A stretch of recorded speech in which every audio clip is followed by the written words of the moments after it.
On a typical crossing from West Africa to the Caribbean, the mortality rate aboard enslavement vessels averaged 15% of all captives. But this number, clinical as it sounds, represents something far more horrifying than mere statistics. When a person died during the journey, whether from disease, despair, or the brutal conditions below deck, their body was simply thrown overboard without ceremony or acknowledgement. But the horror deepened when ship captains discovered they could profit even from death itself. In 1781, the slave ship Zong faced what its captain claimed was a water shortage during the crossing to Jamaica. What happened next revealed the ultimate expression of how completely enslaved people had been reduced to mere property in the eyes of their captors. But this wasn't simply about survival or even cruelty for its own sake. This was about money. Ship owners had discovered a loophole in maritime insurance that made living human beings worth more dead than alive under certain circumstances. Over the course of several days, the crew bound and threw 122 living Africans into the sea. These were not people who had died from disease or starvation. These were healthy human beings, eliminated for a calculated financial reason that reveals the cold mathematics of human commodification. The ship's insurance policy would reimburse the owners for cargo lost through accidents or deliberate disposal to save the ship, but not for deaths by natural causes like illness. This created a perverse incentive structure where throwing living people overboard could generate more profit than allowing them to die from disease. By murdering these captives, the captain could claim their deaths as necessary jettisoning of cargo to save the vessel, making each person killed worth their full insured value. The insurance company would pay out as if valuable goods had been lost at sea, when in reality, human beings had been deliberately drowned for profit. 122 human lives were extinguished so that white ship owners could collect payment on their lost property. The legal proceedings that followed treated the case not as mass elimination, but as a dispute over damaged cargo. The courts debated whether the insurance company owed money for the lost slaves, not whether throwing living people into the ocean constituted a crime. This deliberate exploitation of insurance policies transformed the Atlantic crossing into something even more sinister than historians had previously understood. Ship captains learned they could manipulate circumstances to maximize profits through strategic disposal of human cargo. The Zong massacre was not an isolated incident of desperation, but rather the most documented example of a systematic practice that turned deliberate elimination into a business strategy. Other ships followed similar patterns when faced with potential losses. Rather than risk having enslaved people die naturally and receive no insurance compensation, captains would manufacture emergencies that justified throwing living people overboard. The bodies cast into the sea weren't just victims of harsh conditions, they were victims of calculated financial planning that assigned greater value to their insured deaths than to their living labor. Cities built on bones. When ships reached the Americas, those who had survived the crossing faced new horrors. In port cities like Rio de Janeiro, Charleston, and New Orleans, massive infrastructure developed around the buying and selling of human beings. But what happened to those who died before they could be sold remained hidden from view. In Rio de Janeiro, the largest slave port in the Americas, incoming Africans who died shortly after arrival were dumped in a burial ground called the Cemetery of the New Blacks. Contemporary descriptions make clear this wasn't much of a cemetery at all. It was essentially a disposal site for human remains, devoid of ceremony or respect. People weren't buried in individual graves with markers. They were tossed into mass pits and covered with lime. Archaeologists believe as many as 20,000 enslaved Africans were interred at this one location between 1760 and 1830. Mostly young men and women between 18 and 25 years old, they had survived the ocean crossing only to perish in the first weeks after arrival. The cemetery was eventually built over as the city expanded. For nearly 2 centuries, the location was forgotten, until construction workers accidentally uncovered human remains in the 1980s. What they found were layers upon layers of bodies, stacked like cordwood in the earth. No names, no markers, no acknowledgement that these had once been living, breathing people with families and dreams. This pattern repeated across the Americas. In Charleston, New Orleans, Havana, and dozens of other ports, anonymous burial grounds held the remains of those who died before their labor could be exploited. The cities that grew wealthy from human trafficking literally built their foundations on the bones of the dead. Plantation death and disposal. On plantations throughout the Americas, death was a constant presence. The brutal working conditions, inadequate nutrition, and deliberate cruelty created mortality rates that would shock modern observers. When enslaved people died, their bodies received treatment that reflected their status as property rather than human beings. Most plantations maintained what were euphemistically called slave cemeteries. These were typically barren patches of ground on the plantation's outskirts where bodies were buried in hastily dug graves without coffins or markers. The contrast with white burial practices was stark and deliberate. While white colonists received proper funerals with wooden coffins, religious ceremonies, and marked graves, enslaved people were often wrapped in cloth or buried in plain pine boxes if they were lucky. More commonly, bodies were simply placed in the ground and covered with dirt. Plantation owners saw no economic reason to spend money on coffins, headstones, or burial ceremonies for their human property. Some even forbade enslaved families from holding funeral gatherings, fearing that any assembly might lead to planning resistance or escape attempts. The psychological impact on enslaved communities was devastating. They were forced to watch family members and friends disappear into unmarked graves, with no opportunity to properly mourn or honor their memory. Even in death, the dehumanization continued. The corpse trade, perhaps the most disturbing aspect of how bodies were treated, involved the literal commodification of death. As medical education expanded in the late 18th and early 19th centuries, demand for human cadavers far outstripped legal supply. Enslaved and marginalized populations became the primary source of bodies for anatomical study. Some plantation owners discovered they could extract one final profit from deceased enslaved people by selling their bodies to medical schools. When an enslaved person died, rather than allowing burial, the owner might sell the corpse to nearby medical colleges for anatomical dissection. This ghoulish trade was an open secret that contributed to deep mistrust of medical institutions within Black communities. Families knew that even their dead were not safe from exploitation. Folk stories about night doctors who would snatch Black people for experiments had their roots in very real practices. Medical schools in cities like Baltimore, Philadelphia, and Charleston regularly received shipments of bodies from plantation regions. The corpses were often transported in barrels of alcohol to preserve them during shipping. In some documented cases, this alcohol was later sold as drinking spirits to unsuspecting customers, creating what was cynically called stiff drinks. The students who performed these dissections were training to become the elite physicians of their generation. They literally learned their craft by cutting apart the bodies of people who had been denied medical care in life. The irony was as cruel as it was deliberate: grave robbing and body snatching.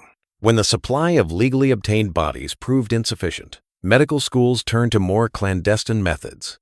Professional grave robbers, known as resurrection men, made their living by stealing fresh corpses from burial grounds.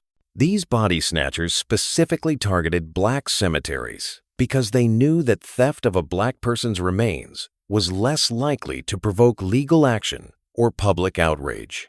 The graves of enslaved and free Black people were seen as fair game by white society. An 1853 memoir from Princeton students describes how anatomy pupils stole a corpse from the local African American cemetery for dissection. The students dug up a recently buried Black man, removed him from his coffin, and carried the body back to campus in a sack. When the Black community discovered the desecrated grave and began searching for the stolen body, the panicked students chopped the cadaver into pieces, burned the flesh in a fireplace, and wired the cleaned bones into a skeleton that they hid in a basement to avoid the angry mob. This shocking account illustrates the complete disrespect shown toward Black remains. Whether the specific Princeton story is entirely accurate, it reflects many documented incidents of that era. Body snatching was so common that newspapers regularly reported on night marauders plundering Black graveyards. Black families developed strategies to protect their dead. standing guard over new graves for days, or building protective structures over burial sites. The fact that such measures were necessary reveals how thoroughly black bodies were dehumanized, even in death. Medical schools and human remains. The result of these practices was that the cadavers dissected by 19th century medical students were disproportionately black and poor. Elite white doctors in training quite literally learned their profession by cutting apart the bodies of enslaved and marginalized people. This further entrenched the dehumanization of black people in medical thinking. The bodies used for anatomical study were not treated as the remains of individuals who had once lived and loved and suffered. They were simply material for scientific investigation. The practice also created lasting distrust between black communities and medical institutions. Stories of disappearing bodies and stolen corpses became part of oral tradition, passed down through generations as warnings about the dangers posed by white medical professionals. Even today, this historical legacy contributes to health disparities and vaccine hesitancy in African American communities. The memory of how black bodies were exploited for medical advancement without consent or dignity continues to influence attitudes toward healthcare institutions. Rebellion and retribution. When enslaved people dared to resist their bondage, the treatment of their bodies after death became a tool of terror designed to prevent future uprisings. Colonial authorities and plantation owners understood that the public display of deceased rebels could serve as powerful deterrents. After the Stono Rebellion of 1739 in South Carolina, one of the first major slave revolts in North America, the defeated rebels met a horrific fate. Those captured alive were executed, and their heads were severed and mounted on posts along the roads leading back to Charleston. The gruesome display served as a warning to any who might consider following their example. The 1811 German Coast Uprising in Louisiana, the largest slave revolt in United States history, ended with similar brutality. Dozens of enslaved revolutionaries were summarily executed by planters and militia forces. Their heads were cut off and placed on poles along the Mississippi River, creating what one planter described as a forest of heads stretching over 60 miles. This macabre practice of displaying severed heads was designed to terrorize enslaved communities into submission. The message was clear. Any challenge to the system would result in death and the complete desecration of one's remains. Individual troublemakers faced similar fates. Enslaved people caught attacking overseers or attempting escape might be hanged and left swinging from trees for days as a deterrent to others. Some plantation owners placed corpses in iron cages called gibbets to prolong the display and maximize the psychological impact. The fate of Nat Turner. Perhaps the most appalling example of post-mortem punishment involved Nat Turner, leader of the famous 1831 slave revolt in Virginia. After Turner was captured and executed, his body did not receive even the basic dignity of burial. Instead, according to multiple historical accounts, Turner's corpse was given to doctors for dissection, and his body parts were distributed among white families as souvenirs. His skin was tanned and made into purses and other leather goods. His flesh was rendered into soap. His bones were divided as trophies to be passed down as family heirlooms. White Virginians literally transformed the rebel leader's body into commodities for daily use. This ghastly punishment was intended both to obliterate Turner's physical being and to terrorize the black population with the knowledge that even death could not protect them from complete violation. Turner's skull was said to circulate for decades as a curiosity piece among white families. Only in 2016 was a skull believed to be his finally given to his descendants for proper burial, nearly 2 centuries after his execution. The legacy of exploitation. The abuse of black bodies after death did not end with emancipation. The late 19th and early 20th centuries saw new forms of exploitation through convict leasing systems and lynching violence that continued many of the same patterns established during slavery. Under convict leasing, Southern states arrested black men on trumped-up charges and leased them to private companies as forced laborers. These neo-slaves endured brutal conditions and high mortality rates. When they died, their bodies were usually buried in unmarked graves at work sites, just as callously as enslaved people had been during the antebellum period.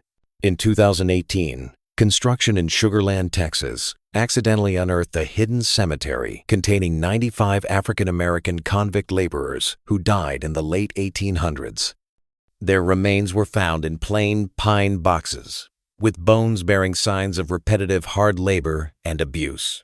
The discovery confirmed what Black communities had long suspected. Victims of convict leasing were often buried where they fell, without record or dignity.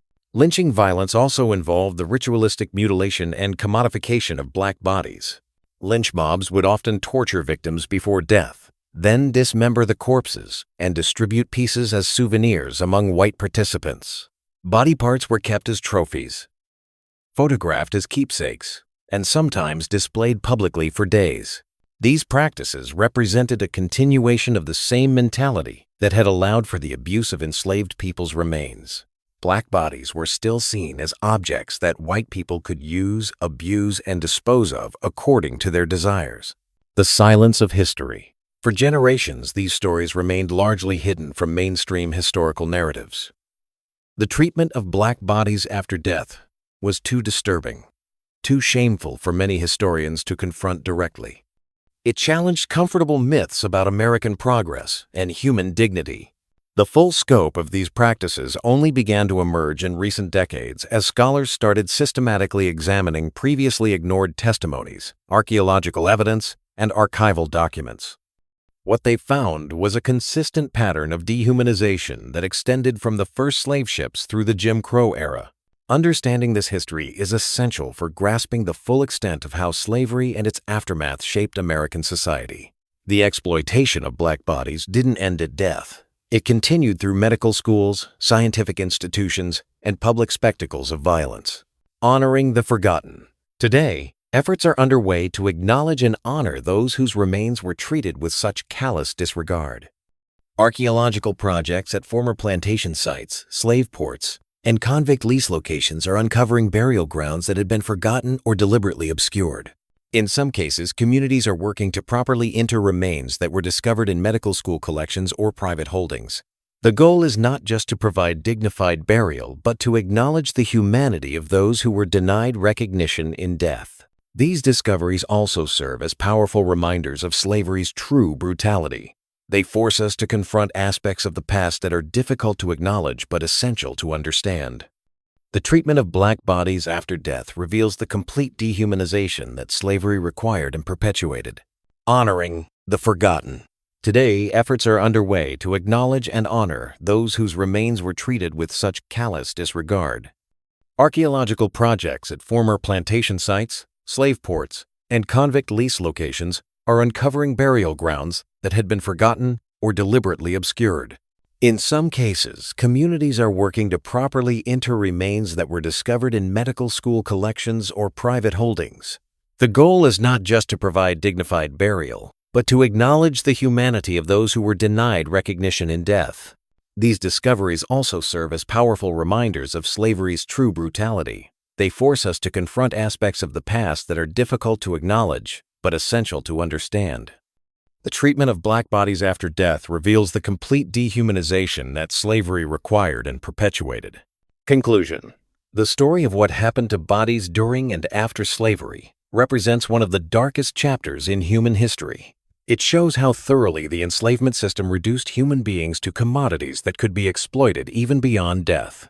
From the shark-infested waters of the Atlantic to the unmarked graves of plantation cemeteries, from medical school dissection tables to the dismembered remains of lynching victims, Black bodies were systematically denied the basic dignity that should accompany death. These practices created trauma that echoed through generations.